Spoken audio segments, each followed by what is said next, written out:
No, this is unbelievable. It look like I'm dreaming, but I'm not dreaming. So I know uh, I keep it tomorrow. I think I'll shock the world tomorrow. I'm a boxer, so a boxer is like a soldier. Anytime they ask you to go to war, always be ready. So I'm ready to go, no matter what it is. I've not started the camp yet, but we're ready to go. James Twin for the untouchable True School Sports. Let's go, baby. Bow! Be careful what you wish for because it can become a reality. Yeah. The untouchable True School Sports Empire. And y'all know the rest, man. Now listen. I wanted to come give my thoughts on this channel about Martin Bakole versus Joseph Parker because I was on Sean Zatel's channel yesterday. Make sure you guys go check it out. I'll leave it for you guys here in the card here or here. I was on Sean Zatel's channel yesterday to give the instant reaction to Bakole versus stepping in to fight Joseph Parker in place of Daniel Dubios. So go check that out. You know, me and Sean Zatel are doing more collabs with the Shaq and Kobe of boxing media, the Alexander Barkov, Sam Reinhart of boxing media, just the Dundada boxing media. So go check it out if you like good boxing, talking good breakdowns. But as far as my thoughts on this channel, because I've had more time to think about this fight, first and foremost, man, I think a lot of credit has to be dished out and given to Martin Bakole. This guy is not in shape at all. He was like 300 pounds from what we've learned. This guy's training camp is literally just walking through airports because he's literally right now as we speak.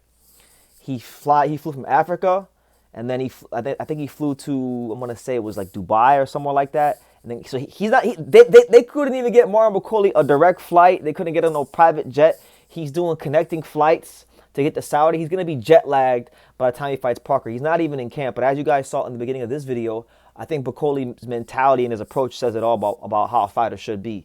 You know, when you're a boxer, you're like a soldier for war, and a soldier must be ready for anything. So I'll tell you this, if Martin Bakole goes in there with 2 days notice, no training camp, arriving to Saudi damn near the day of the fight, and knocks out Joseph Parker, I don't care what nobody says. That man's a legend in my eyes. He's already like just somebody special to me. The fact that he took a fight like this on 2 days notice with a very informed, match fit, match sharp Joseph Parker, who's at the peak of his powers right now, beating everybody that he's been fighting recently. And you know, it would just be something crazy if he won. I think it would really say a lot about him. And I think a lot of people have made fun of Martin Bakole over the years about like the fact that he built his name up off a lot of sparring stories, beating up Anthony Joshua in sparring and Usyk and these kind of guys. And you know, I kind of tend to believe him now, honestly, because any man who has the wherewithal to let his nuts hang and take a fight on 2 days notice against Joseph Parker, I gotta believe anything. I gotta believe damn near anything he says because the guy is just standing on business, right? So, Parker, on the other hand, you know, Joseph Parker, I gotta give him his respect too. This guy fights all comers. A lot of guys wouldn't even fight Martin Bakole with 8 weeks notice, let alone 2 days notice. So, you know, he went from fighting Dubois, who is a very upright British fighter, you know, big strong guy, but an upright, you know, down the middle British fighter, textbook style, to now fighting a guy like Bakole, who when Bakole throws punches, you don't know where his punches are going to come from. They can come down the middle, they can come around the guard, they can come through the flanks, and he's just more physically imposing. So it's even still tough for Parker on his end, and he's always been willing to fight any and all comers. From the Andy Ruiz fight back then to Razvan Kajanu, who was a good little journeyman, to Carlos Takam, to Anthony Joshua, to Dillian White, to Derek Chisora, to Deontay Wilder, to just the list goes on and on. Big Bang Zhang. I mean, this guy's resume, he's putting a claim in to quite possibly having the best heavyweight resume of his era, regardless of who he beat. You know, so it's really special to see what he's been doing in boxing. And as far as the fight, I think it's really interesting because Joseph Parker is coming into this fight a little heavier than he's accustomed to. So Joseph Parker really and truthfully is probably going to be losing some speed, which could hurt him. I thought that could be to his detriment against a guy like Dubois. It still could be to his detriment against a guy like Bakole, because if he's heavier and he fatigues quicker, that could help Bakole, you know, in some of these rounds out, you know. And then as far as Bakole, you know, Parker is been training for 5 months, so he's going to have that advantage. Yesterday when I was on Sean's channel, I said that I wasn't so confident or wasn't so sure because it had just happened. I had time to think about it, but I've had time to think about it now. I was picking Parker against Dubois on points.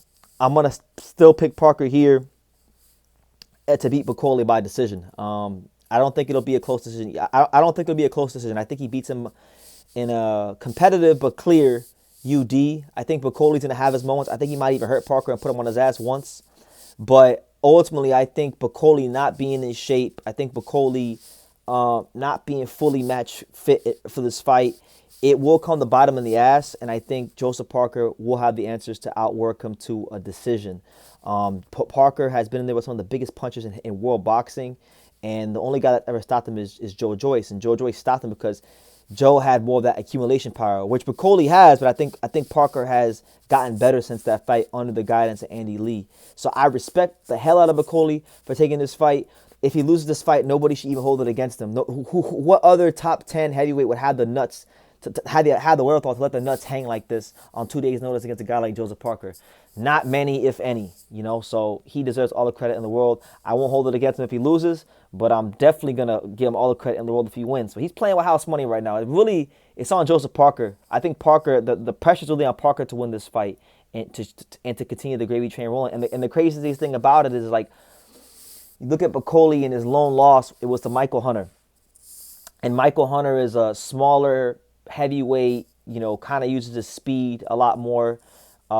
He's not like a Jared Anderson type heavyweight or like some of these other guys, Tony Yoka, these guys that Bakole has fought in the past.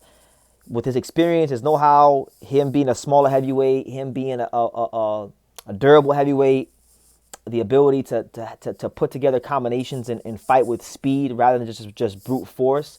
I think Joseph Parker can replicate and maybe even outdo what Michael Hunter did. Michael Hunter stopped Bakole, so you know it's a real interesting fight, and I'm just happy that it got made. So shout out to Bakole for stepping up to the plate and showing that he's a true warrior and doing the Congo proud and the whole continent of Africa. You know, I got a deep respect for African boxing and what those fighters really go through, because there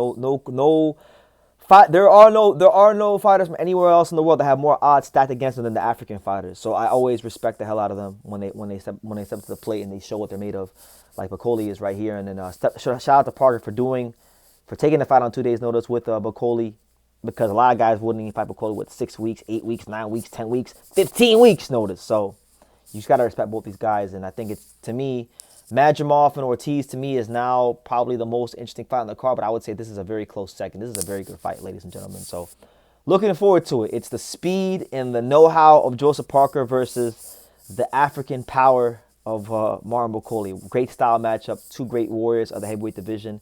Can't wait for it.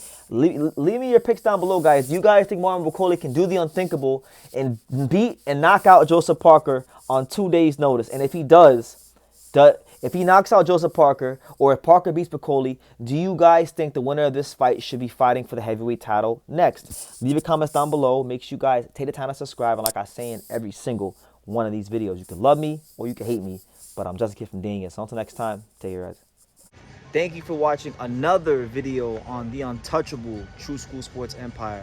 For more great boxing content just like this, make sure you guys click right over here. Keep watching my boy BT put on the best interviews out here.